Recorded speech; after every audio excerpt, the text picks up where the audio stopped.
Welcome, ladies and gentlemen. Calvin here from Wild Success. Welcome to another episode of the Wildcast. It's obviously very, very different. We are joined by the incredible Kirryn from Hypnobirthing Australia, and Bear Your Birth is the brand, yep. We're going to talk so much today about Kirryn, her journey, hypnobirthing, and all that good stuff as well. But of course, we also have the beautiful Ashley Coyles as well with us as well. Is this the first podcast that we've done? I used to host the podcast. I met with the two of us with a guest. Yes. With a guest, yes. Yes. Sorry. We'll just do some couples therapy. It's actually a couples therapy session. Kirryn's wearing multiple hats today. So today's a bit of a different podcast for a lot of different reasons. Ash and I, as many of you know, gave birth on the 24th of September to a very beautiful little Leela Ray, Coyles.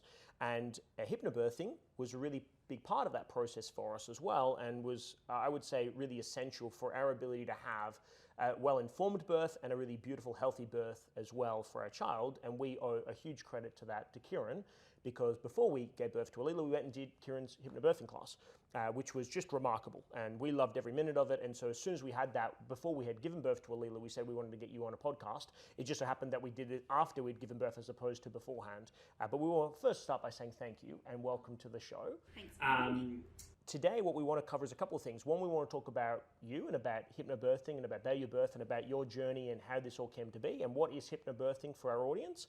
And then we've never shared our birth story publicly. And so we wanted to talk a little bit about what we've been through and what the journey was of bringing Alila Ray into the world, and then how hypnobirthing was part of that as well. And I'm sure you've got a heap of questions for us about that experience, and perhaps can share some light on what's normal and what's natural and what's part of the medical system and all of those different things. So that's basically the agenda for today. We want to say thank you for being here. We really appreciate you being here. Thank you for having me. I'm really excited.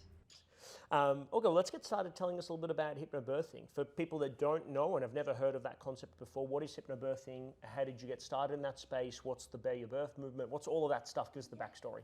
So I teach the Hypnobirthing Australia program. Yeah. So the concept of hypnobirthing is all about empowered birth, and that can kind of seem like a bit of a buzzword in the birth space.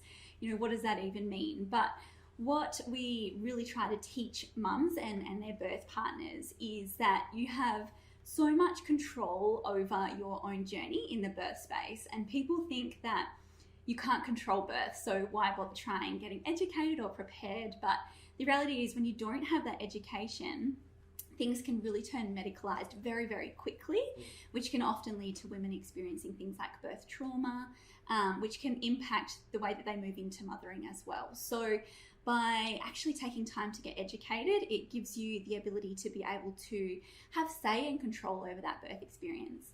As well as that, it helps to understand the physiology of birth, right? We are actually designed to do this. Our bodies know exactly what to do, but the way that the medical system's set up, it really impacts us using that primitive instinctual part of our body. So by understanding that, and the way that things like fear impact the way that we progress through birth, can really remove that that fear of the unknown and our body not being able to get into that place where it just takes over.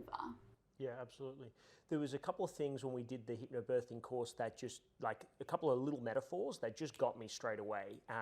One of them was the metaphor that you share both of like the cat giving birth and how we know to give that space, and I'd love for you to share that. And then also the swimming between the flags metaphor as well. I think that just really beautifully describes what it should be about, but often it's really not about. Yeah, so the mother cat, it's a beautiful story about the cat getting into a place where it's nesting sometimes, resting sometimes, moving, very hands-off. It's very trusting. It knows what's happening. And the beautiful thing about that script is it's read not knowing that it's a mother cat. It's just as if it's a woman in labour, and then at the end it's kind of revealed that it is a cat. And we trust those animals to give birth. We're very hands-off. We know that they're going to do exactly what needs to be done. We don't come in and tell it what to do, or try poking around and seeing what's happening. So if we can be hands-off for birthing mothers as well, our bodies know how to take over. And that swimming between the flags, that analogy really talks about the relationship with your care providers. So if you're on the beach with the lifesavers, you swim between the flags knowing that that's the safest place. If you choose to swim outside of those flags, you know that you're taking on extra risk, right? Where that's not being monitored. But if you're splashing around in the water, having a good time, and a lifeguard comes and rips you out of that water, you're probably going to be really unhappy. I didn't need the help. I didn't want the help. Why did you take me out of that? And if a woman is progressing through labour and there's no risks to her, why rush? And it can often be a really rushed process in a hospital. A birth is, a hospital is a business, right? So they're moving women through. It's often failure to wait as opposed to failure to progress, which is so often told to women. But if you need the support and you need the help swimming between the flags, you know you've got that medical support there. You've got those people there that are trained to be able to help you, but we don't have to have it managed. We don't have to have people moving things along and managing our labours if there's no risks to mum or baby. Yeah, absolutely. Ash and her family came from a very different background with regards to birth than what mine did. So when I was born, Mum had an emergency Caesar with me, and then she had one automatically with my sister. She's had a Caesar, and then the 4 births that I've sort of been part of have been my 4 cousins, and they were all Caesars. So I never really had an idea or even really a thought process of what a natural birth was like or what that journey was like. I just thought you went to the hospital and you had the operation, and I knew obviously women gave birth naturally and had vaginal birth, but I didn't really have any idea around what that's like. And the idea of what's portrayed in the media through either birthing stories or movies that demonstrate or show birth is so far removed from what it actually was like, certainly for us. Like the way that we approached that was very, very different. And I'm really interested to get your take on, you've got 2 beautiful kids, and you used hypnobirthing for that process as well. So like, how did you come to learn about hypnobirthing? What was that story and journey like for you? Yeah, for me it was like a last minute ditch to try and help myself. I was terrified. So the girls' dad and I, we conceived via IVF. So it was a really long journey for us to fall pregnant. And it was only a couple of weeks after that I thought, holy shit, now I have to give birth, and I'm actually really terrified. Like, I always thought of birth as a scary concept, but never really pictured myself having to do it. We always communicated really well, the girls' dad and I, except in really, really stressful situations. And for me, birth was going to be the most stressful situation I could ever find myself part of. So I thought I'd find a doula. So for anyone that's not familiar with the concept of a doula, they're really there to help with that emotional support of mum, really focus on mum, whereas the medical support helps with, focusing on baby, keeping baby healthy and those checks and those sorts of things. But no one was available because I was due on the 2nd of January. So everyone was going away for Christmas. So rude. So I thought it doesn't matter. I will get through birth. I'll just have the epidural like everyone else. It's fine. The anxiety for me just kept creeping up stronger and stronger, and I'd push it down. And, it's one of those things that you can't just push down. You kind of have to address it. And I'd actually read the words hypnobirthing when I was looking for a doula, but I thought, nah, not for me. That's weird. Hippie. I don't want to be hypnotized like that. No, I didn't even really look into it. But it was around 35, 36 weeks, and I was just terrified. The real last thing for me that really pushed me over the edge to searching for something was going to our hospital antenatal classes and them talking about an epidural, which was going to be my coping mechanism. And I thought, no, that sounds terrifying as well. So there's got to be something, right? Our bodies are designed to do this. So I found the Hypnobirthing Australia online program. I was about 36 weeks, and I thought, well, what's the worst thing that can happen? I'm desperate here. So I did it, and it was like an instant shift for me. My mindset instantly changed. I felt really excited. I felt really trusting. Max and I just felt like our relationship strengthened so much. Previously when I thought, if he tells me to relax or tries to tell me to calm down or I'm doing fine, like, I will not handle that very well. But he knew all of the same information that I knew, and he was able to really effectively be my rock and my support when I started doubting myself again.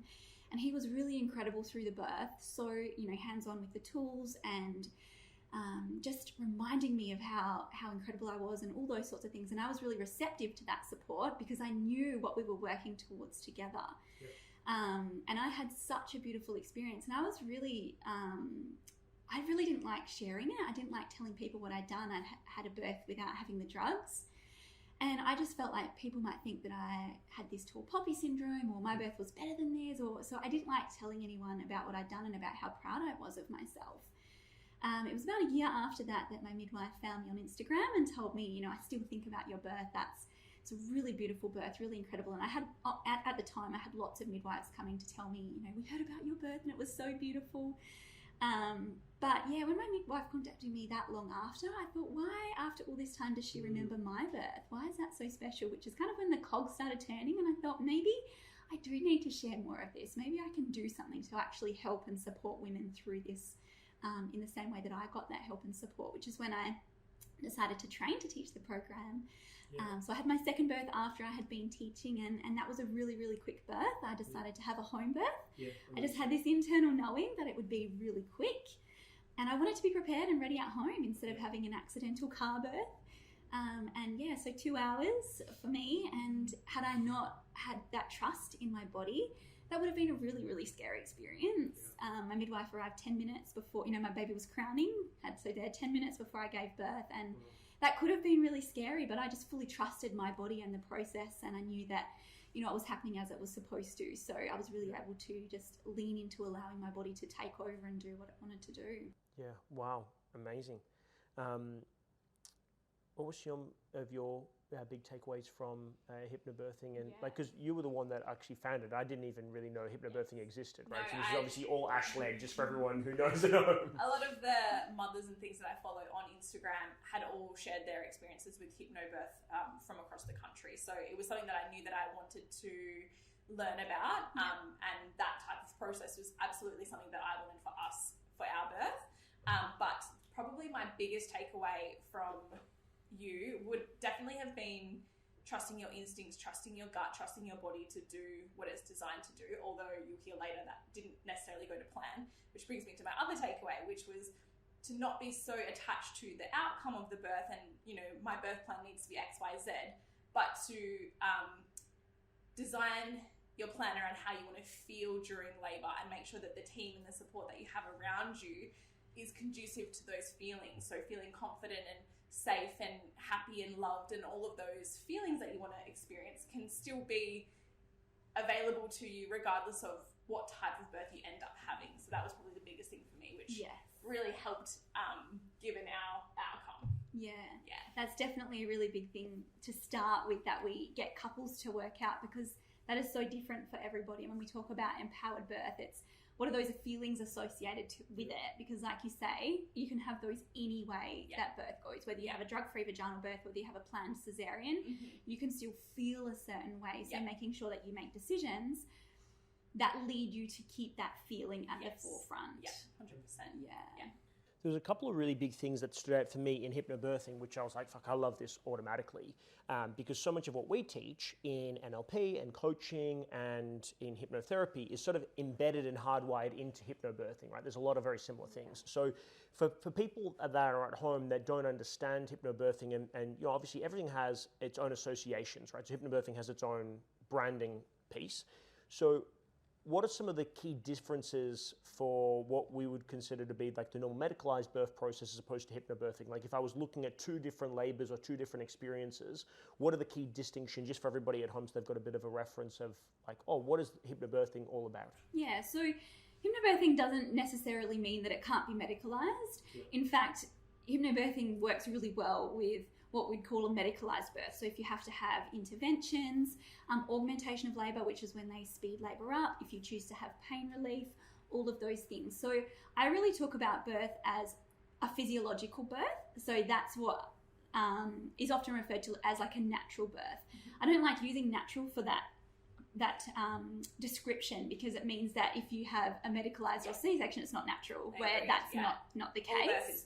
All birth is natural birth. So there's a physiological birth, and so often people really come out of the hypnobirthing classes, they go in not trusting themselves and come out thinking, yes, I really want to have a physiological birth because I really understand the process, understand the way that my mind works, understand the prep, all of those things. But if that doesn't eventuate, using the tools through that medicalized process, and the tools that become really strong and powerful through that process are the decision-making tools.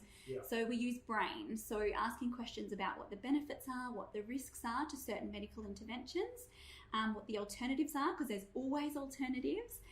What's your intuition telling you, which is something that you took out of it. Really trust that intuition, because there's so often we look back and we think, I knew I should have trusted my instinct there, but we didn't. And then N in brain is nothing. What if we do nothing? hospitals are so used to managing labours. They're so used to doing something that it's really hard to just sit on your hands and not manage a woman in labour. So if a care provider comes and says, all right, we need to speed things along, and then actually there's no risk to mum or baby to need to speed it along, it's just fitting within their timelines. Just saying, what if we wait 5 minutes or 10 minutes or an hour? Or what if we actually wait a week before inducing? Do we actually have to do something here? And then if they say, yeah, like we really, and this is where swimming between the flags, yes, we really do think that, there is a risk to your baby, then looking at the benefits and risks and alternatives to all of your options. Yeah. And they're so important for mum and baby, and looking short-term and long-term. It's not just what's this next 5 minutes to keep baby safe. Coming out of birth with a healthy, alive baby isn't enough. We need healthy mums as well, and I say that in terms of physically and mentally. Mentally is so important, right? You might come out of a birth and be physically fine, but you mentally feel traumatized. And being traumatized, your birth doesn't have to look a certain way. Being traumatized is if you feel it was a traumatic experience, it's traumatic. And that often comes down to women feeling like they're out of control. They've got no control, no say of what's happening, no understanding of the process. Things just spiral. You don't have that education. That's often what can happen, is it spirals down that really medicalized process without you understanding. So, I know we're going to get into your birth story, but someone might have had that exact same birth and you come out feeling really positive and happy, and someone else is really traumatized by it. So that decision-making process is really, really important when it comes to that. Yeah, absolutely. Like some of the things that there's so much in what you just shared that I want to touch on. One of the things is, we talk a lot about in our work significant emotional events and how those have major impacts in our lives long term. And I don't think there's many things in life that are more significant emotional events than the birth of your child, if you're fortunate enough to have a child. And for us, it just made sense that we would be as best prepared as possible, right? So I read books, we attended the course, we did as many things as we possibly could. Not because we didn't feel like we weren't able to deal with the challenges that came up, but one of the things that we're big on is that leaders anticipate and act. And you're going to be a leader for your family. And so if you anticipate that in the birthing process, there's a lot of things that can go off plan or wrong. And so be prepared for that and be as equipped as possible. And I'd rather be in the birth process knowing that I've got this entire skill set of things that I can rely on and never need them than to need them and not have them. And, for me, financially, it wasn't expensive to do your program. I thought, fuck, you should be charging a lot more than this. That's a whole nother conversation. But just to be able to access that tool was really valuable. And what really stood out for me was, I got so much out of the process, and we teach this stuff.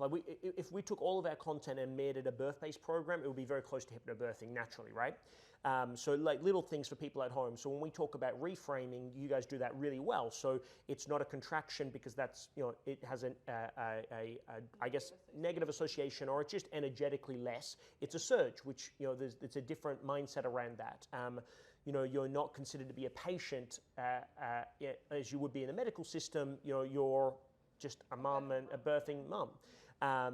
And just little language things make a big difference as well. Instead of pushing it, breathing and bearing down, I loved all of that language shift, because that makes a big difference, especially if you're repeating that and you're in an intense experience and you're repeating really intense language, you're going to make that much bigger than it needs to be.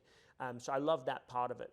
I also loved the BRAIN acronym. I thought that was excellent. That really helped us, especially because you need little things in the midst of a chaos to be able to navigate your way through that, and that made a huge difference. But one of the biggest things for me that I really got from hypnobirthing was permission to take control and responsibility for the space. So we don't know each other that well, but for everyone that knows me at home, I'm not backwards and coming forwards, right? I'm used to being in control, and I'm used to being able to take charge of situations. However, I never in a million years expected that was my place in a medical environment giving birth at a hospital, because for me, someone went to medical school and they spent $100,000 learning how to be a doctor, and now they're a pediatrician or they're an obstetrician. And so it's this is your arena. So I'm just going to respect that you guys know what's best for the child. Not fully realizing, well, what's best for the child from a medical perspective is not necessarily what's best for Mum and Bubs. And we talk about this all the time, that surviving does not equal thriving. And I think that's coming back to your point, right? Like, I know that you have to take a different type of risk in order to thrive than you do to survive. And the medical system and like the hospital, I'm sure, are not reporting on how many women leave with really beautiful birth experience as opposed to how many kids did we lose in labor. Like, if that's what they're attempting to solve, which is let's make sure no one dies, it's a very different approach than if you're trying to think of, well, what's the best wellness outcome for Mum and Bubs? And as soon as I got that switch, that changed everything for me. And then also, like for me, we're so big on designing an environment to create state so that Mum and Bubs can be in the best place. And so we were very intentional about the way that we designed our space, which I didn't think you could do. I didn't think you could bring in stuff to a hospital, but we had... kitchen sink. We brought fucking everything. And fairy lights, salt lamps, diffusers, affirmation cards. And you know what was really interesting to me? We were in there and so many midwives would come in and go, oh my God, I've heard about this space. This is so beautiful. I just love being in here. I'm like, fuck, is not every room like this? Like, why would you want to spend your labor under fluorescent lights in a clinical hospital? As soon as you had given me sort of permission to go, hey, like, you can do whatever the fuck you want. I was like, oh, fuck, this is excellent. I'm off to the races. And knowing that I wasn't being disrespectful of somebody that's in a position of authority, but rather we were working as a team. And the analogy that you gave, I thought was fucking brilliant, which was, when you book a flight to Bali with Virgin, you don't go, hey, is it okay if I travel in this time and if I fly in this seat? And you just say, hey, I want to fly to Bali on Thursday, so I'm paying you to fly to Bali on Thursday, get me there. And I was like, oh, that's a much better mindset to have, that you are, in many cases, a paid customer, so you get to choose what you want the experience to be. As soon as that switch flicked for me, it was like, I get that. And that was a real game changer, because if I struggled with that, knowing what I'm like, I can imagine that nearly everybody else struggled far worse than I did in that process around like advocating for what you want in the birth process. I think that's definitely one of the biggest shifts that I find people struggle with after they've done the course. The women seem to really kind of understand that, yes, this is how my body works. I understand the physiology. I understand the hormone releases and what I need to do to create them. And the birth space, setting up the birth space is one of those so simple, yet really, really powerful things to help with the release of hormones that our body needs. Yeah. And we go into a lot of detail why that is in the program. But that transition to thinking, I'm actually in control here and this care provider works for me is one of the ones that people struggle with. Because we've grown up thinking that we go to hospital when we're sick and someone who knows better will tell us what to do to get better. But the reality is that, as I mentioned a little bit earlier, hospitals are businesses and they're governed by a whole lot of policies and procedures that are often not women-centered and often not based on evidence-based research. So it's what can we do as a hospital, as a business, to protect ourselves for insurance reasons. Yeah. So often that's where that medical spiral can come in, because they're used to using those policies and procedures which dictate what they should do. But actually, if we can step into our power, right? No one can give us our power in this birth space. We have to find it. If we can find it and step into it, we can take charge and take control.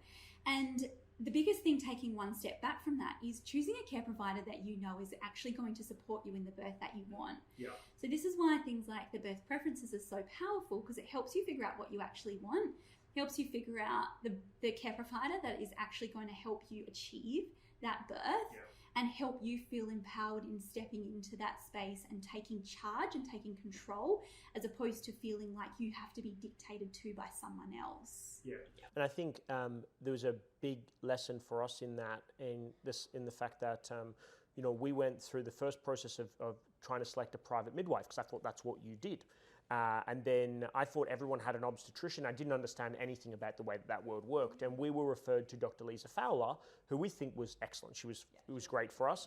But when we're attending the hypnobirthing class, I was like, fuck, if we've got I didn't know anything about Lisa Fowler at this point. I was like, if we've got somebody that's not going to be an advocate for us in this place, are they just giving us lip service, or is this someone that genuinely believes in that? I remember having a conversation with you over tea, and you saying, oh, there's two people in Perth that are really well known. There was this male doctor, I don't know what his name was, and Dr. Lisa Fowler has a good rep. So that put me at ease, because I think in the world that we live in, particularly with regards to what we're dealing with at the moment with medicalization and vaccinations and all that world, it's very easy to see that these are two opposing forces. And I really wanted to be able to go into the birth experience knowing that we had a team of people that were working for the same goal, not us against the hospital. Like, we wanted to be aware that they have their own things as we have ours, but we ideally should, 1 + 1 = 2, not equals more than 2.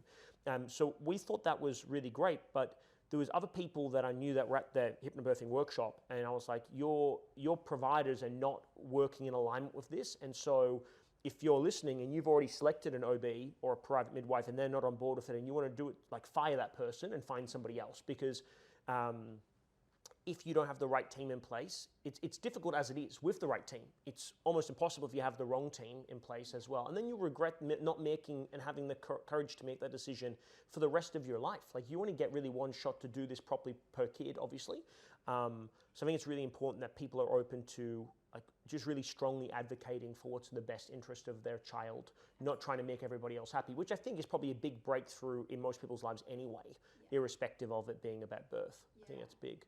And this is where language can come in really important as well. I've had a client ask me just recently, how do I know if my care provider is actually supportive? And or if they suggest something when I'm in labour, how do I know if they're just telling me like some bullshit or if they're actually thinking about me and the baby here? And this is where choosing your care provider and building that relationship.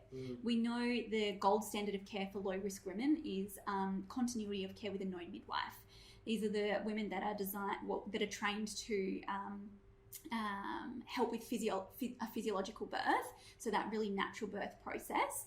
And we see better outcomes for mum and babies in that. Of course, picking someone, whether it's a midwife or an obstetrician, that you feel really connected to, and listening to the language that they come back to you with. So do you feel comfortable to ask questions and feel like they're actually giving you a response and giving you the time to talk through your worries? Or are they being really dismissive? Are they saying, we'll see how it goes, right? Because if they say things like that, it's a bit of a red flag that they're not really helping support you in your plan. Do they say, you don't need a birth plan, we don't worry about those, you'll just have to see what happens, right? Because if they don't want you to have a birth plan or they don't want to talk about it, again, it's a sign that they don't want you to step into that power. They want to be the one to hold that power and manage and dictate what happens, which is when that medicalised process can spiral. So is your care provider really supportive of what you want, or are they just tolerant of it? Yeah. And there's a really big difference there. Yeah, our care providers referred us to do hypnobirthing. So they had a list of different birth education services that were available, and hypnobirthing was one of them. So that was a really good sign to me that they're not going to recommend something that they're not comfortable with their patients actually following through with. And they recommended to do a birth plan and all of those kinds of things. So we were really, really blessed with the team that we had around us. We were quite concerned though with going to the hospital though, because we just didn't know any of the midwives there. And so we were like, well, this could either make or break the experience. And it was interesting because we had 2 main midwives while we were at St. John of God, and they probably were both perfect for what we needed at the time. 100%. When we first got there, the first midwife, we rock up and they're like, oh, Ashley and Calvin, we're so excited to have you here. Let's take you. She was like an Energizer bunny. She was a million miles an hour, just wouldn't stop talking. Reminded me a lot of my mum, actually. Which it made us feel comfortable in that moment, because it was like, okay, cool, there's someone here that's like, she just had a really good energy about her for us just rocking up being a little bit nervous. Like, she made us feel like we'd known her for years, like just best friends. She was lovely. And then we had her on board, and then obviously they've got shifts. So we had her for 8 hours or whatever, but our labour took nearly 27 hours. So then this second shift that we had, we were fortunate because we saw her on the night, and then we stayed over that night, and then the next day she was there on shift, and then we saw somebody else in the afternoon. And it was interesting because when who was our second midwife? Sally. Sally was unbelievable. Oh my God. But when she first came on board, she was so completely different to the one that we just had. She was far more grounded, but we thought she was quite cold in the beginning. And I think just because maybe she just didn't like the other midwife that was there. But once Sally was excellent at being there without her knowing that, without us knowing or feeling like she was there. If she didn't need to say anything, she didn't say anything. She just left us in her space. She was super supportive. And then what really was amazing for us, which I didn't expect to have happen, was when we eventually moved and moved to a Caesar, she came into the suite with us. She was there next to me and Ash during that time. So talk about continuity of care. She was with us from lunchtime all the way through until 9 p.m. that night when we delivered Alila, which was amazing because I was a fucking mess. Like I was just so emotional. I was bawling my eyes. I couldn't look at anybody. I was all over the place. Ash was totally fine, but I was a complete mess. And that was excellent. So I think we were very, very lucky to get great care at St. John of God. And then afterwards, post-birth, we had great care the whole way, other than maybe one midwife who was just a bit difficult. They were all very respectful of our birth plan as well. Like, even though they knew it wasn't exactly what we wanted, there were still elements that they were like, well, this is part of your birth plan, so let's do this. Yeah. So they were super respectful of that, and they made sure that they were trying to like adhere to that as closely as possible within the circumstances that we had. I think for me, in just a summary of hypnobirthing as a whole, what I took away from hypnobirthing was a couple of things. One was an understanding of, hey, this is what actually birth is going to be like for you in reality. And these are the different ways that your birth can go, so you're prepared for it. And that was the first time someone had explained to me what that was going to be like, especially coming from a family that had all done Caesars, so I didn't know what natural birth was expected of. And then even if you have a family have done natural birth, that's only their experience of it, right? So that was really great to inform me as a dad and as a birthing partner, how to support Ash through that process. The other thing that was great about it as well was it gave me a series of tools to reframe and reshape the experience to be more positive as well for us, so that when things happened, we felt like we were more in control of the outcome and advocating for our rights as well. That was a really big one I wasn't really aware of. And then the final piece, which we haven't really touched on, was actually the hypnosis part for pain management. And so we teach hypnosis here, and we teach hypnosis for pain control and anchoring and state and all that sort of stuff as well. So like trigger words and pressure point, acupuncture, all that sort of stuff. So we teach that anyway. But doing that specifically for birth and that process was really quite empowering as well. And we used that quite a lot all the way through Ash's active labor until we ended up getting an epidural. And even then, since then, we used that throughout that process. So that was really empowering as well, to be able to give us the best chance to have the best possible birth experience as well, because otherwise it's very difficult for most people to go through that. It's really hard. So I think there's a lot of good stuff in all of that. And whether or not you use every tool that's available, again, I come back to that point of it's better to have it and not need it than to need it and not have it. I think it was just fantastic. In terms of resources for people with regards to hypnobirthing, what's the best place? I mean, obviously that you've got a great Instagram, right? Which we'll put off all the links and the details as part of that as well. But where would you encourage people to get started to find out more about hypnobirthing? If they're wanting to actually head along to a class, they can go to the Hypnobirthing Australia website, which would just be hypnobirthingaustralia.com.au. You can find a list of practitioners there. And then just connecting with local practitioners in your area or even across Australia. One of the things that I really kind of encourage my clients to do is look at the content that they're consuming, because that can have a really big impact. Are you consuming content that frames birth in a really kind of scary frame? Or are you consuming content that's really empowering and really positive? So making sure that you follow people on social media and going and finding a list of those practitioners and actually following like their Instagram pages and things like that would be a really great place to start learning about the different language, the different approaches to birth, and how you can actually frame that. Another really great resource actually would be the Australian Birth Stories podcast. They've actually got a list on their website that you can filter by topic, and you can filter by hypnobirthing. Right. I always encourage my clients to go and do that and listen to that with that filter on, because there's a whole range of different birth experiences in there, but the way that they talk about birth is so different to someone that's not prepared and educated and feeling scared through that process. So it's not like coming in with a narrow lens where you're like, I'm only going to read things about physiological birth. It's the language and the approach to it, and they can look so different, yet still be really beautiful experiences. That's such a big point. I was consuming a lot of content leading up to falling pregnant, and then whilst pregnant as well. Like, I was addicted to watching birth vlogs on YouTube, but I didn't realize until we came and did hypnobirthing with you, and we did like a fear release process, how much I had picked up, and there was like certain things that I would I didn't realize, not consciously, that they were playing on my mind, in the back of my mind.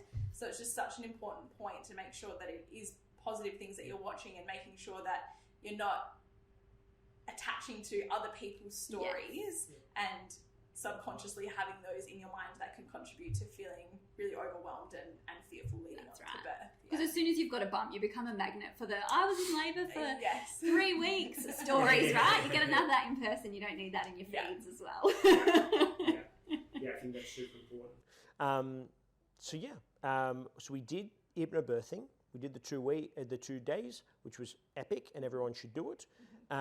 Then after that, obviously, we got prepped for our birth, and then... Yeah, I used the hypnobirthing tracks a lot leading up to our birth. So we went overdue.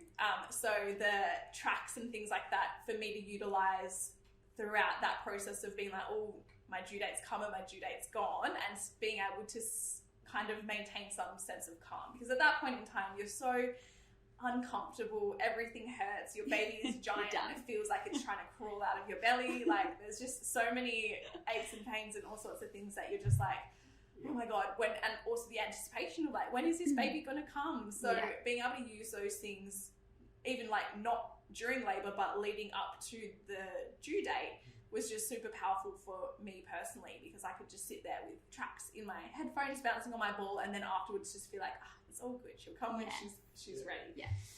So with the Hypnobirthing Australia program, you get the 2 hypnosis scripts, which are so good. So obviously for that relaxation and to helping with that conditioning, the visualizations, those sort of things, good. And then the affirmations for a beautiful birth. Yes, so just thrashed that. So many, so did I. That was definitely my favourite to listen to.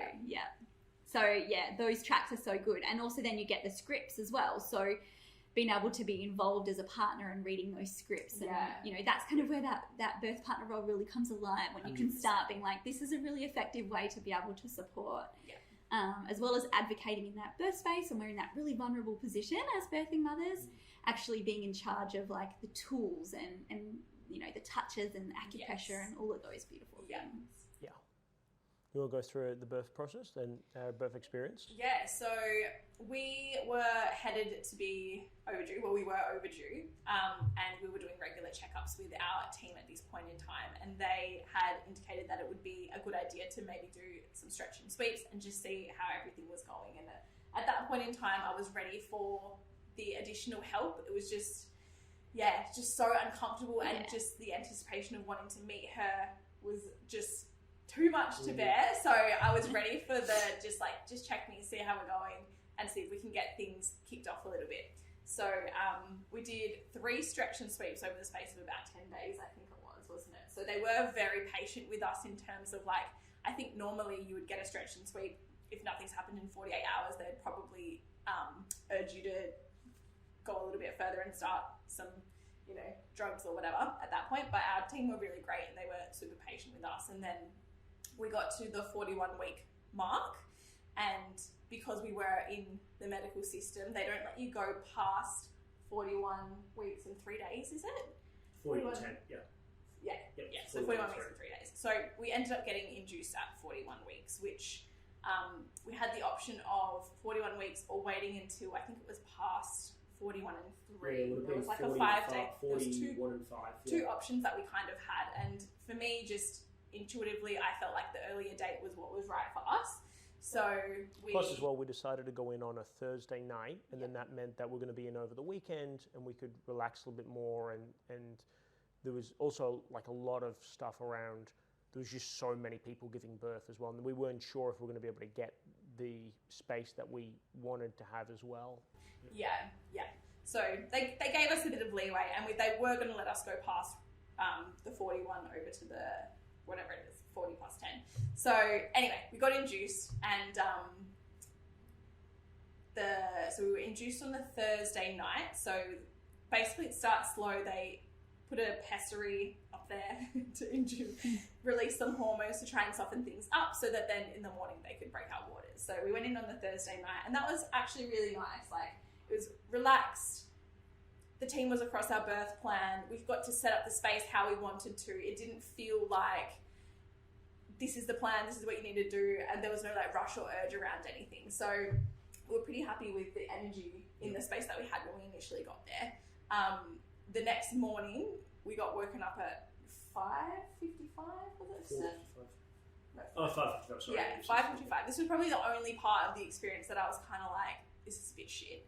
Because we were just abruptly, like literally just curtains opened, lights switched on. Hey, we're going to break your waters now. And I was like, hang on a second. Like the conversation that we'd had with our obstetrician was, we're going to get induced at 8 o'clock. Then she's going to give us 4 or 5 hours to get things going. And then if need be later in the afternoon, we could start a symptosin drip. That was kind of the plan that we'd had.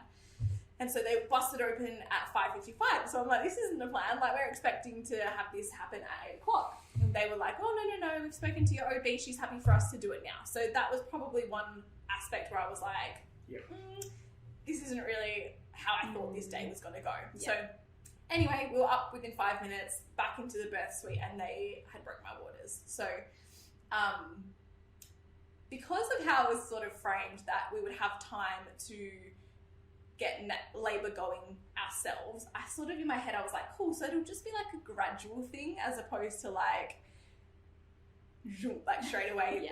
But you know, that's what happened. So basically from as soon as they broke my waters, the contractions just started like intense and like one after the other straight away. So there was no like once they started the what's called the pessary, the night before at 4, you were already having mild contractions, like period-based cramping at that point, and then from 6, you were having 3 to 4 contractions every 10 minutes at that point. Yes.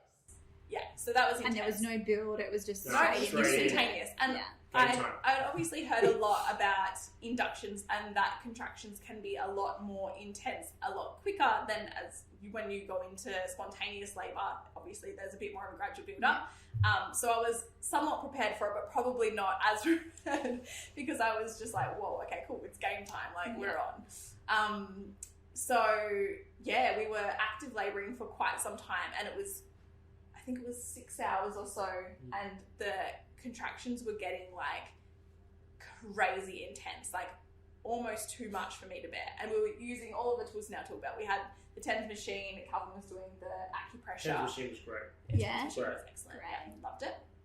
And I was listening to the birth affirmations. Like it was a great start to the day, and then it just got too intense and nothing was really working for me anymore. So in my head, I was kind of like, if I've dilated, I've progressed, then I feel mentally I can continue going and I can push through this pain, because it was unlike anything I'd ever experienced.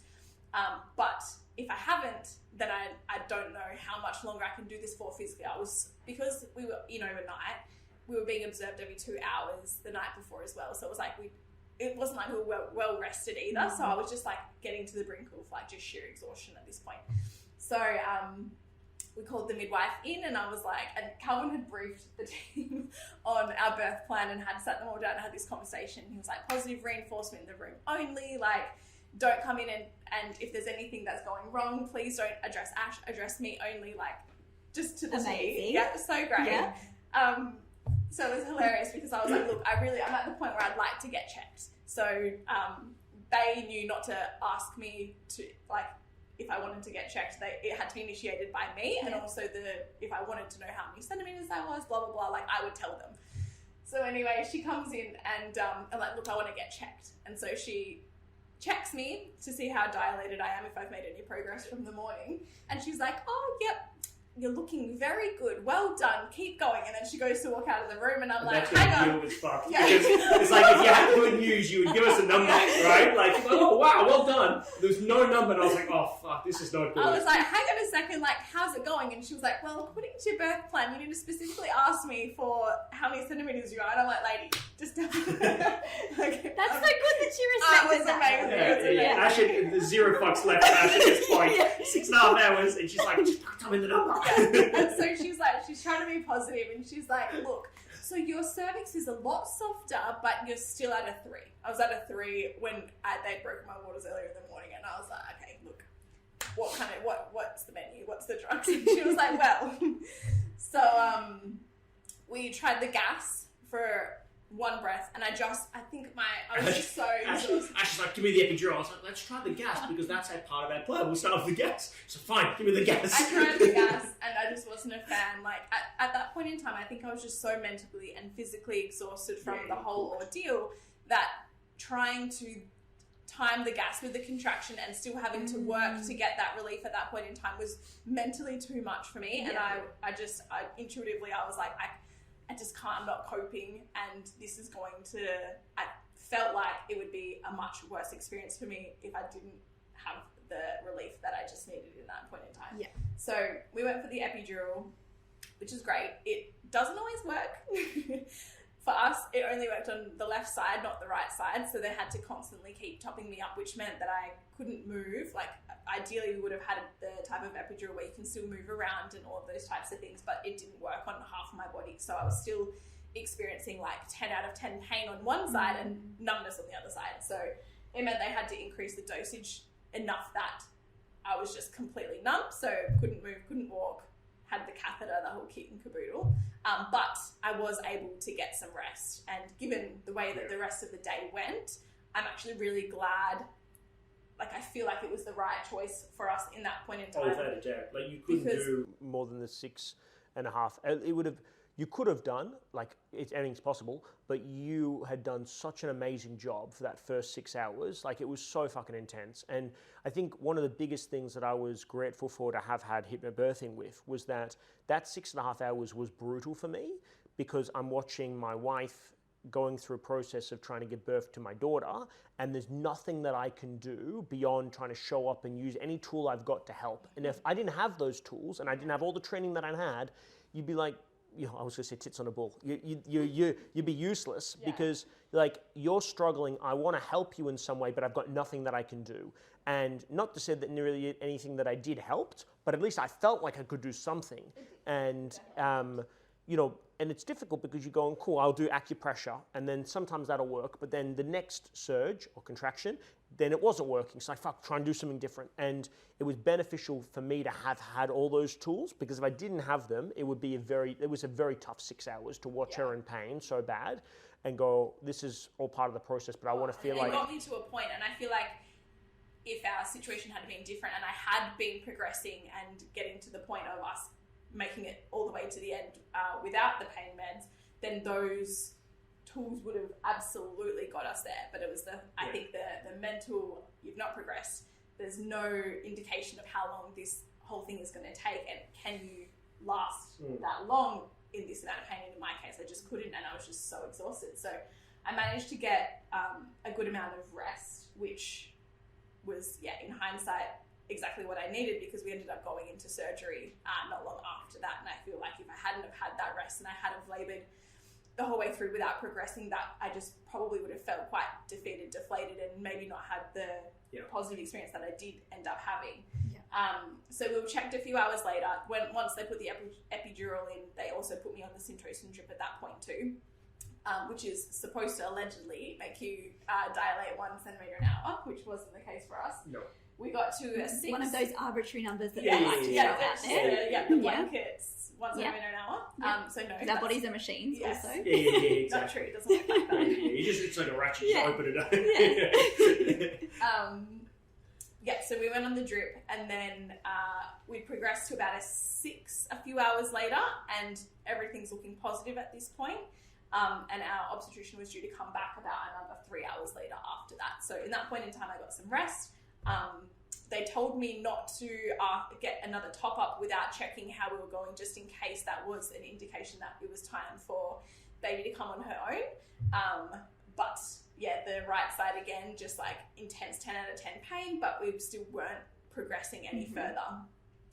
So by the time our OB came back, Bubs' heart rate had been elevated for a good 90 minutes at this point without coming back down, and they checked again and we were still at a 6. So the drugs weren't working. She was getting distressed, and the way that they framed it to us was that we'd like to move to a Caesar. It's not by any means an emergency Caesar, but if we let it go any longer, it could end up being that emergency situation where we've got to rush you there and you're putting unnecessary pressure on the baby as well, being like a little bit more in a heightened stress situation, which she was at that point in time. So they gave us the room for a good 10 minutes where we just got to talk things through and, you know, find our emotions about it all. So they were really supportive in just letting us have space to digest everything, ask all the questions that we wanted to ask, go through, do we have time, blah, blah, blah, blah, blah. All the brain acronym was amazing at that point in time. And yeah, together we decided that we would move forward and have the Caesar. But the team at that point was just so supportive and patient with me because I was terrified of the idea of having surgery. I've never ever in my life have I been hospitalized, had any form of operation, like none of that. So I was like, again, it was like, okay, cool. So now there's a new unknown. Like I've gone through the labor unknown, but now there's like a surgery unknown. And I'm like, that outcome was never actually something that we'd mentally anticipated for, but with the tools that we had and, you know, asking for the space, asking for the questions, the fact that we were in our own, you know, calm, cool environment that we'd set up exactly how we wanted to, made that whole process a lot less daunting and overwhelming. And they really took the time to explain everything to me, and, you know, no question went unanswered, and, you know, there was no rush, there was no, I just felt really supported by everyone in our space at that point in time. So it felt like it felt like it was the right decision, and we went through with it. Yeah, there's so much in that. I remember one of the first books I read was, I think it's a book called So You're Going to Become a Dad. And it's by an Australian author based out of Sydney. And he talked about birth plans. And he said, I've seen all these different versions of birth plans. He said, one of the best birth plans you can write is, Dear midwives and hospital staff, please deliver a healthy, happy baby please deliver a healthy, happy baby and a healthy, happy mum. And I was like, fuck, if we come back to that place, like ultimately, as long as the team knows that that's our outcome, they want to make sure Ash is perfect and the Bubs is perfect. If we can have more than that, we want more than that, and we want to make sure that's our goals. But if we need to, worst case scenario, like just do whatever you need to do to keep Mum and Bubs healthy and happy and alive. That's the most important thing. Yeah.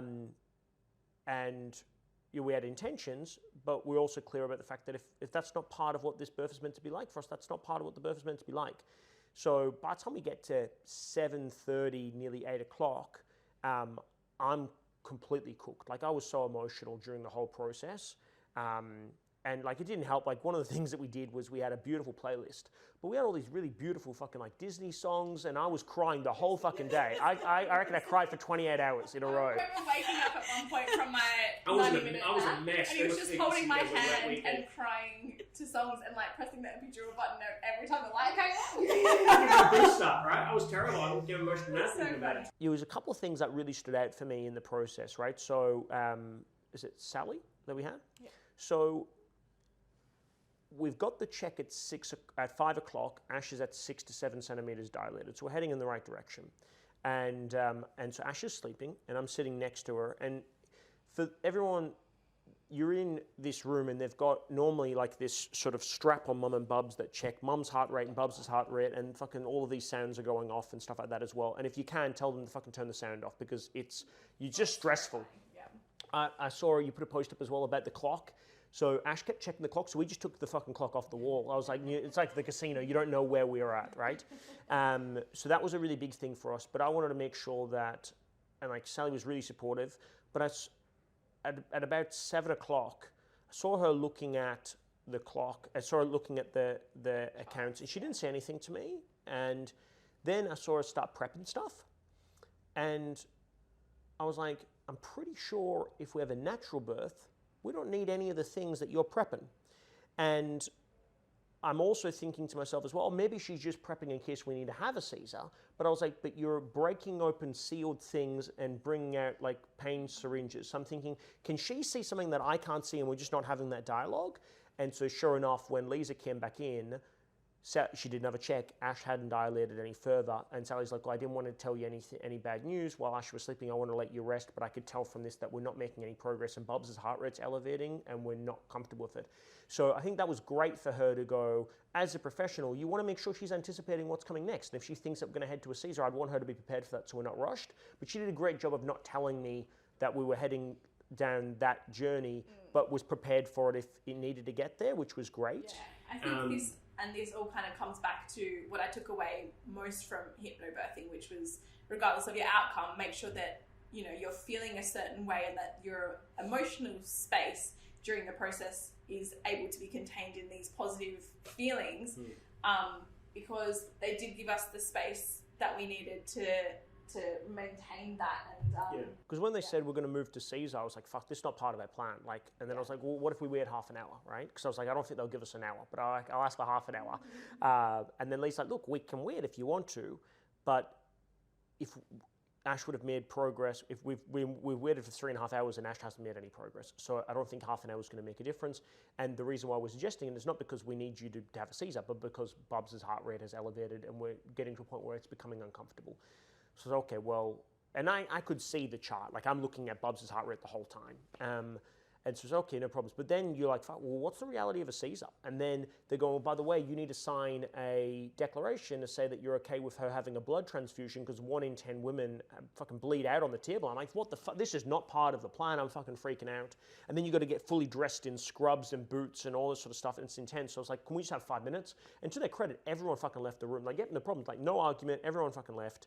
And their energy as well was really conducive to supporting the energy that we wanted. It was grounded. It was, the language that they used was supportive as well. It was like, it was like talking to your mum about it as opposed to talking to an intimidating doctor that's telling you scary things. It was like, it felt like a group of friends that were there and they were going to be there the entire way. So that's how it made me feel anyway. And then Ash had a list of obviously questions and concerns when we had our check. And I was like, look, if I trusted that Ash would do everything possible to give Alila the best chance to be birthed naturally. And she had done an unbelievable fucking job at this point. And I think there was an awareness for me in realizing that she's gone through, like, since her waters broke at 6 a.m., this is over 12 hours of really intense labor. So even when with the epi, even though she wasn't struggling through it, her body's still working. It's just that she's not aware of the, And Bubs is still feeling all of that as well. So I was like, we have a dynamic where I know Ash is always going to give it 150%. And if I felt like she could push on a bit more, like when first Ash had asked for the epi, I was, let's try gas first because I know that you'll feel better about having tried gas than going to the epi straight away. But once it was clear that that wasn't working, it's like, cool, I trust you to be able to make the best decision. And we checked in. Ash was comfortable getting the Caesar. I just wanted to make sure everyone was healthy and happy. And then when we came back in, we went through, asked for all these questions. They explained them all really peacefully and calmly.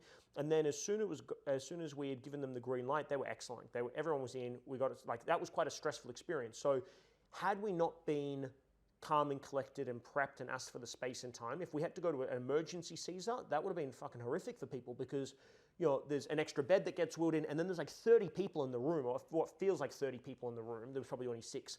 But, you know, you've had a very peaceful space of mood lighting and fairy lights and Disney soundtracks on in the background to then having lights on and people moving people into beds and socks on, and then I'm in scrubs, and it's just like things happen so quickly as part of that process. But to their credit, we had a really great team.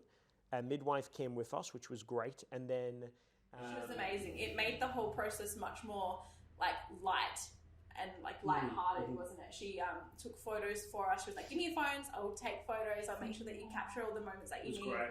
And the anaesthetist as well was amazing. It was really good. It was really good. Because the epidural hadn't worked on one side, I was paranoid that because they were using the same drip to administer the drugs for the cesarean pain relief, I was like, well, does that mean that this side, like, it's not going to work as well? So, and he's like, no, it's like different medication would be totally fine. And I had to get him 3 times to do the tests because it's an ice test. Yeah. Because the pain receptors are the same as your cold receptors. So he's like, do you feel this? Do you feel this? Do you feel this? And I'm like, wait, I think I felt it that time. And he's like, okay, let's do that. He's just so patient with me. He's like, don't worry, I wouldn't trust me either. Let's do this again. It wasn't like, medical professionals telling you what you needed to do. It was just like, it was like a group of friends. It was a really, really special experience, actually.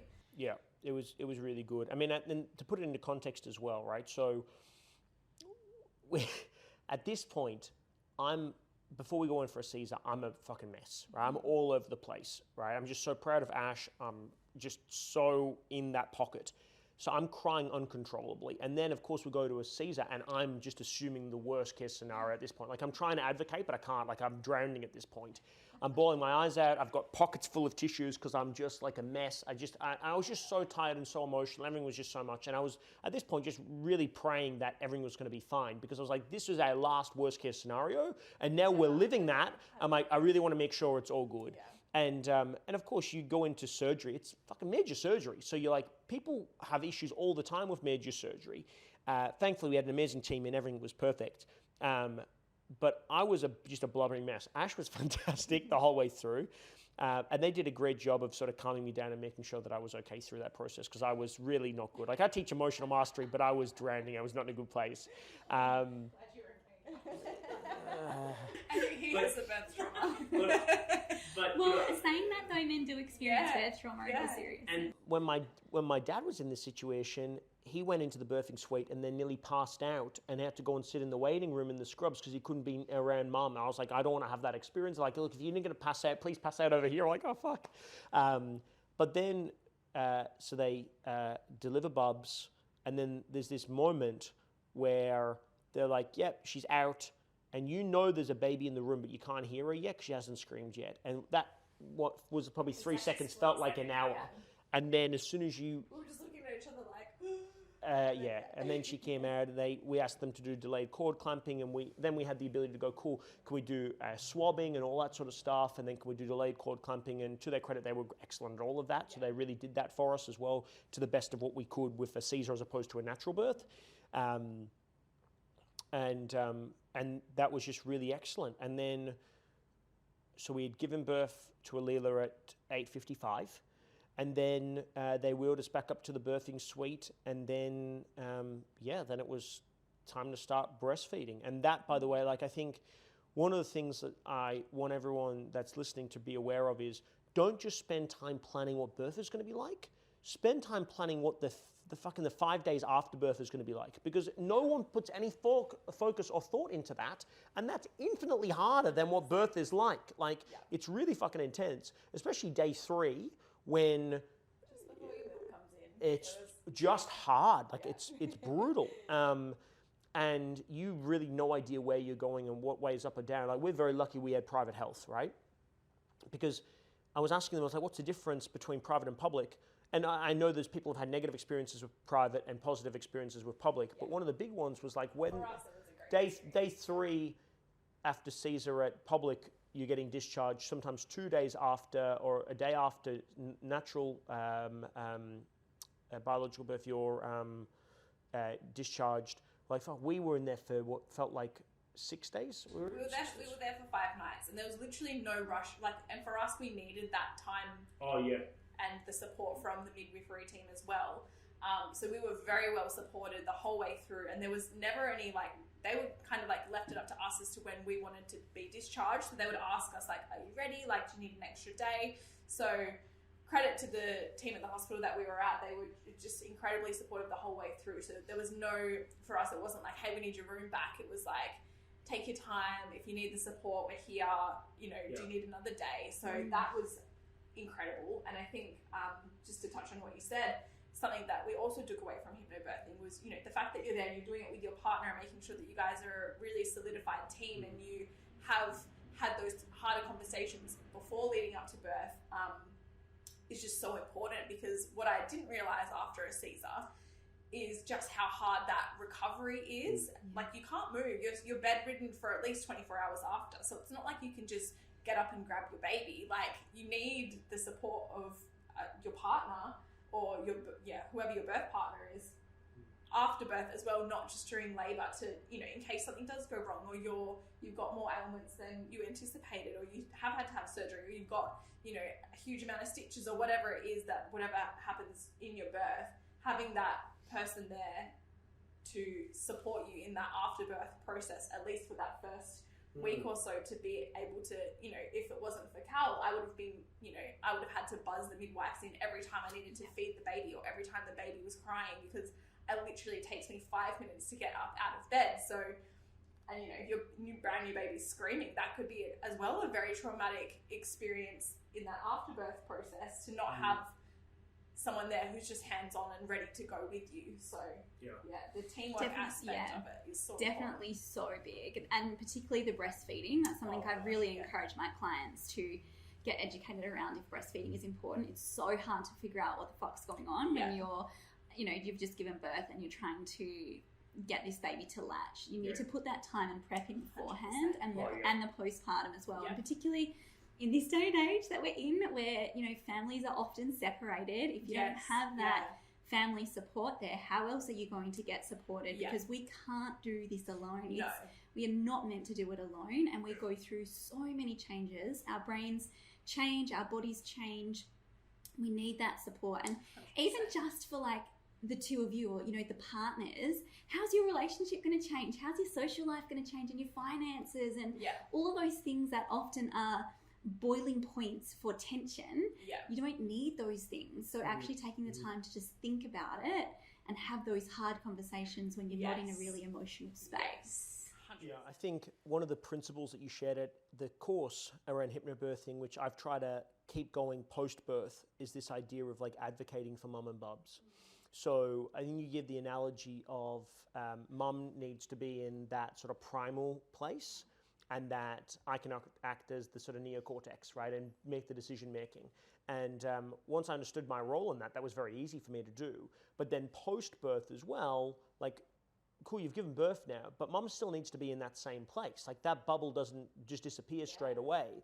And so, even down to like our family, now we've got a very big family. So I think collectively between the two different groups, like 30 close, as what would be considered close family members. And when you think about then just trying to manage visitation, right? Like if everyone comes and sees Alila once a week, that would be like 3 to 4 visitors a day. It's just not going to be possible, right? And so trying to set clear boundaries and expectations as part of that as well. I think it was very easy for us to go, I say it was very easy for us to go, we give 0 fucks about anybody else. Most important in the world is Ash and Alila. If they're happy, everything else is all good. And so if they're not happy, then fuck off with your expectations and what you think this is about for you guys. Because it's not about you guys, it's about Ash and Alila. And that needs to be priority number 1.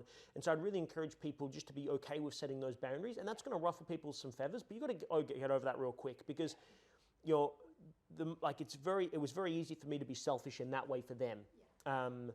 And just being okay with that and using that as a big reset for us, I think was really important. And that meant some difficult conversations, but at the end of the day, it's not really that important. What's important is the two of them. And again, we had all of those conversations before we'd given birth. So we knew that we would want space to ourselves, and we, were proactive with communicating to the family, hey, don't expect to come and see us at hospital, because that period of time is going to be super important for us just to bond as a family and, find our feet as parents. So the more you can preempt what your family is going to be like after birth, and make sure that you're communicating to them ahead of time to be like, look, this is what we're going to need. And if we feel amazing, we'll let you know. But if we don't, just don't expect to hear from us until we contact you. Yeah. I love that you brought that up, because that's definitely something that I love talking to my clients about. It's 1, boundary setting, and 2, being okay to receive support. And that's obviously support that the mum wants, not that someone else wants to give to you and you don't necessarily want it. Distinction. That's so true. Yeah. Because there can be some people that you feel so at ease with that the help is really easy to take on board, whereas there can be other people where it's like, I feel like I'm trying to entertain you or having to have conversations, and that's exhausting. Yeah, you coming over and holding the baby while I go and wash the dishes isn't actually supporting me. You Please go wash do the dishes, dishes. exactly. But it's so hard for us to set boundaries and receive that support. So I encourage my clients, if they do struggle with that, start small and start now. Start in pregnancy. Start before pregnancy, right? If you have someone say, here, let me carry that for you, and you say, no, it's fine, I've got it. Just instead of letting that slip out your mouth, let them do it, right? Start with those really small things, because you can't expect to be uncomfortable with those small things and then think, well, when I need the support, when I've got my baby, I'll be able to receive it, because you won't. Yes, that's so true. One of the things that we discussed before we'd given birth to Alila was this idea that for me, I wanted to create an environment for Ash where if I wasn't there at home and I had to be at the office, for example, that there was as much support as possible. And my sort of intention behind it was I want to create an environment where if we have too much support, we can always take a step back and not have as much, because my expectation was if we're tired and we're feeling broken and it's been a really bad night, when you're in that place, it's not a great place to try and coordinate support. So we upped the amount of times that I clean a Kim to the house, for example, and we have twice a week now. I also organized as well for, like, our mums do a night each where they come and help out, and then we hired like a night nanny to come and help as well, my cousin Indy. So she does 2 nights a week as well. And so that means that in most of a week, we get at least 2 nights of a week where we have somebody in the house to help out, and that means that we can get a good night's sleep. And then it means that if in a week we're not feeling like we need it, we can just say no. But if we don't, it's already there. It's like we're not trying to coordinate a cleaner when the house is a mess and Bubs is feeding and is throwing up all over herself. And so, like, I think it was good for us to prep that ahead of time. But I think part of that all comes down to, like, we're in a fortunate economic position where we can do that. But that also started because 5 years ago when we got together, we were clear on what we wanted our family life to look like, and we've made sacrifices for the last 5 years to put ourselves in that financial position, right? We were just having that conversation beforehand around whether Ash was going to have to come back to work, and we've created it where she doesn't have to if she doesn't want to, and if she does, great. So I think everyone can start thinking about and being intentional about what you want your life to look like with children, and that doesn't always work. Like, you know, we're fortunate we're still together, and not every couple is like that, but, you know, just being intentional is better than not being intentional. If you leave stuff to chance, so many things can go wrong. And I think, like you say, and like you teach, that accepting support and help, it does not make you a failure of a mother. Or if we have a night nanny and she comes and helps us out once a week, that's not to say that I am not capable of doing it on my own. It's, you know, when you're not supposed to.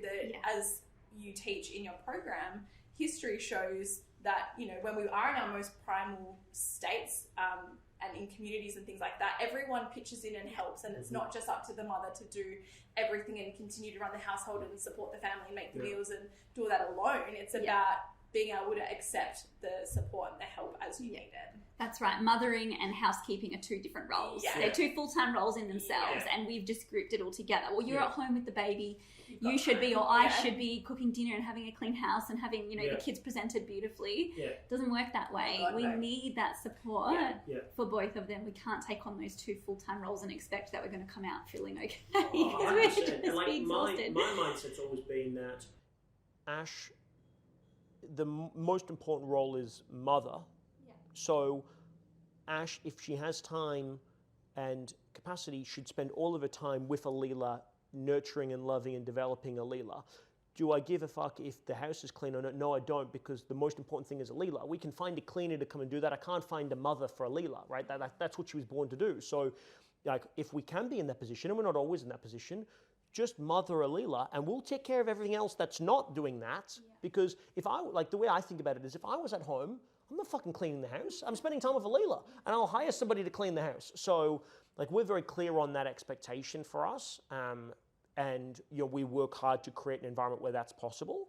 And I know not every family's like that. You do the best that you can with what you got. But for us, we're very clear on that, because I'm like, well, that's the best use of your life, is to do that. And if Ash didn't want to be a stay-at-home mum, then that wouldn't be an expectation either. We would figure that out as well. So just wrap Alila up in a sling and she'll do sales calls with me. But, you know, the last 7 weeks now has just been an absolute blur. And we were talking before the podcast about how you think about some things in life as being finite, like time. You got 24 hours in the day, and you take up a lot of that time with a child. But love is not finite, and it has been expansionary for me and for Ash. I just didn't think I could love anything more than, and just, it's a whole different life, and just a whole different, it's just unbelievable. And we're just so grateful, and we're so grateful for you for being so involved in that birth process, because I can tell you now, had we not gone through hypnobirthing, you know, if you wrote a list of all the things that happened, planning a natural birth, getting induced, 27 hours of labor, then going into a Caesar, you'd go, fuck, that sounds traumatic. And it could have very easily been very traumatic for us had we not had the hypnobirthing experience. I 100% could see myself of having a really hard time after birth and finding that entire process traumatizing if I hadn't worked with you and I hadn't had the tools that I did have, and I hadn't had the understanding that, okay, if things don't go to plan, I can still feel all the things that I want to feel, and we can still utilize all the tools, and I can still be calm and happy and, you know, give birth from that place. then I 100% I could see myself being, just never wanting to have another baby. It was an incredibly powerful program, and we recommend everyone to do it for sure. I think the best case scenario, or so the worst case scenario, is you do hypnobirthing and you don't need any of the tools, and that's a huge victory.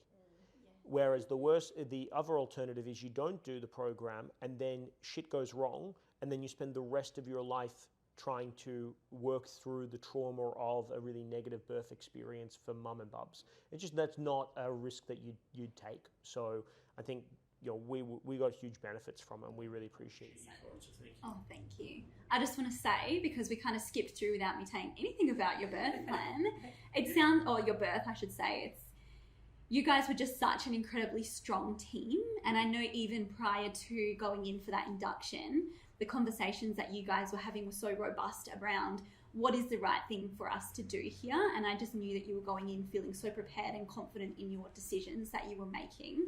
So you really kind of took all of that on board and used all of those tools. And I can teach anyone those tools, whether they use it and utilize it.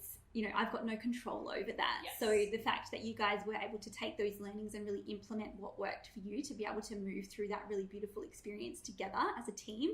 And I know you're saying you're a blubbering mess, but I would guarantee in that space you were very, very supportive and exactly what Ashley would have needed. 100%. I feel like the fact that it was a blubbering mess made me feel less like a blubbering mess. It was like, it was lovely. Yeah. And there's absolutely no failing with birth, but also with hypnobirthing, right? It's not, you didn't plan to have a natural birth and you had a C-section, so that was a hypnobirthing failure. It was actually all of those tools got you to that point. Yeah. So congratulations to the two of you. Thank you. What an incredible, beautiful story, and what a very clever little girl you've got for picking you two to be her parent. Oh yeah, she's She's her father's daughter. there was a moment in the very beginning, Ash. So good with breastfeeding, and by the way, if you struggle breastfeeding, get yourself a nipple shield. That thing's a game changer. They should just give them out like candy to a baby when mums are in hospital. But I remember when maybe a day in, 2 days in, and Alila's losing her shit trying to feed. And Ash is struggling, I'm not doing this properly. And the midwife came to her and she says, "Oh, it's really not your fault. Like, your daughter's just a very aggressive and impatient feeder." And I'm like, "I'm so sorry. This is definitely on me. This is my character traits coming through." She loses her mind. It's the 30 cutest thing in seconds, the you've world. got 30 seconds to get her on. If not, all hell breaks loose. She's angry. She's just so perfect, so magnificent. We're just so blessed. And it's such a game changer in so many aspects of our lives, and you've got two, so we've got that next. So it's a wild ride, but we just want to say thank you. Oh, really appreciate it's it. just such an honour to have you guys be my clients and get to share this really beautiful experience with you. So thank you. Thank you. How can we find out more about you for everyone that's listening at home and they want to find out more about you and working with you? So I'm most active on Instagram, so I'm at Bear Your Birth, so BEAR.your.birth. And my We'll put the links in the show website notes. is bearyourbirth.com.au. So you can book directly into my classes from that website. But come and hang out on Instagram and jump into my DMs and say hey. Yeah, slide into the Yeah, DMs. slide in. I'm sure they will. If you're based in Perth, for sure, and you want to do hypnobirthing, hit up Kirryn. Yes, Oh, yeah, please you've got it, do. If you can try and live stream the classes, you'll have people online as well.